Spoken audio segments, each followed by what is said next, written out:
धुळे वनवृत्ती अंतर्गत उपवन संरक्षण अधिकारी व सहाय्यक वन संरक्षण अधिकारी प्रादेशिक नंदुरबार, शहादा, तळोदा, मेवासी, धुळे व जळगाव जिल्ह्यातील केंद्र व राज्य शासन अंतर्गत वन विभाग, नियोजन विभाग आणि एकात्मिक आदिवासी विकास प्रकल्प मार्फत माती बांध, दगडी बांध, पर्यटन विकास, शासकीय कार्यालय व निवास संस्थानाची कोट्यवधींची रुपयांची कामे ही झाली असून मात्र या कामांमध्ये ठेकेदार व वन अधिकाऱ्यांनी शासनाच्या अटी शर्तीचे पालन केल्याचे दिसून येत नाही।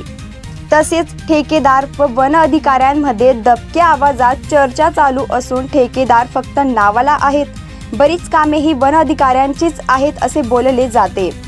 कामे ही निकृष्ट दर्जाची झाली असून या कामांमध्ये लाखो रुपयांचा भ्रष्टाचार केल्याचे दिसून येते। नंदुरबार, शहादा, तळोदा, अक्कलकुवा, नवापूर, चिंचपाडा, धुळे, पिंपळनेर, शिंदखेडा, शिरपूर, साक्री, तळोदा, मेवासी, नंदुरबार, जळगाव, धुळ्यामध्ये गेल्या 2-3 वर्षापासून फक्त 2 किंवा 3 वन अधिकाऱ्यांच्याच मर्जीतल्या ठेकेदारांनाच कामं दिली जात आहे। याच्या मागचे गौड बंगाल काय, ती चौकशी करण्यात यावी।